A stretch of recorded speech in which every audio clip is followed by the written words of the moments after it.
con đài khol mọc អរគុណដែលមករកបងនិយាយពីគេប្រាប់បងថាមានរឿងអ្វីគេធ្វើឲ្យអូនឈឺចាប់ស្ទើររៀងរាល់ថ្ងៃឲ្យបងជួយគិតរឿងថ្លៃត្រូវធ្វើបែបណាមិនបាច់មានចំឡាយកូនអាចឆ្លើយខ្លួនឯងបានដែរព្រោះគេត្រឹមតែមនុស្សដែលមិនស្មងនឹងអូនឲ្យបងត្រូវធ្វើបែបណាបើជីវ៉ាមិនតន់អងអាឡ័យបងដឹងចិត្តថ្លៃសែភ្នែកចរណៃអូននៅមានគេចាប់ដៃស្ងួនអងរួនប្រាប់អូនកុំទៅរកគេឬអូនភ្លេចហើយមែនទេគេធ្វើឲ្យអូនឈឺចាប់យ៉ាងណាក្រែងប្រាប់បងថាគេនោះជាមនុស្សប្រមិនល្អ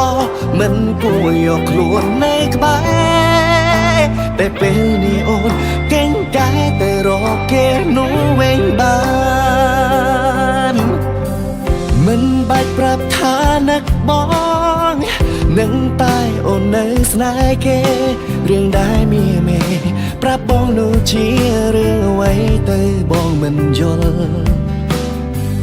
ប៉ុន្មានមិនដឹងខ្លួនឬគេធ្វើឲ្យឈឺយ៉ាងណាត្រូវចាំទុកថា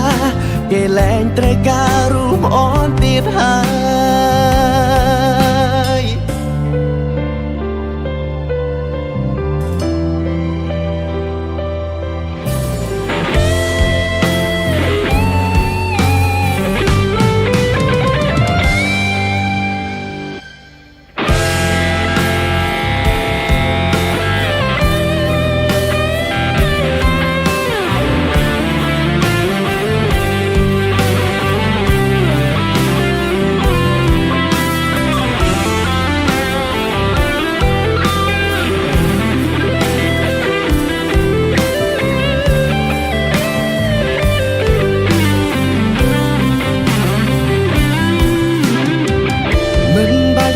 ចំឡាយ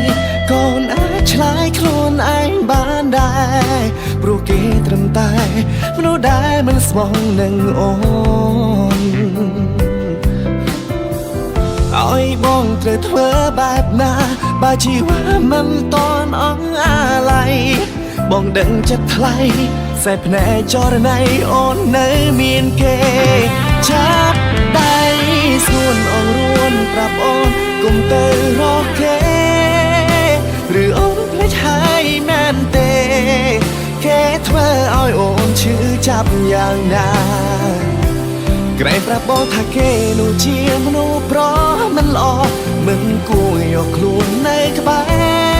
រតែពេលនេះអូនកេងកាយទៅរកគេនោះវិញបានចាំដៃស្ងួនអងរួនប្រាប់អូនកុំទៅរកគេឬអូនភ្លេចហើយមែនទេវាធ្វើឲ្យអូនឈឺចាប់យ៉ាងណា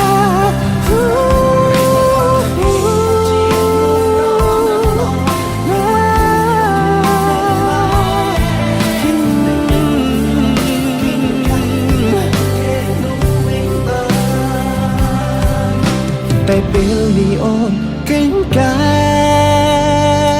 យទៅរកគេនោះវិញបាន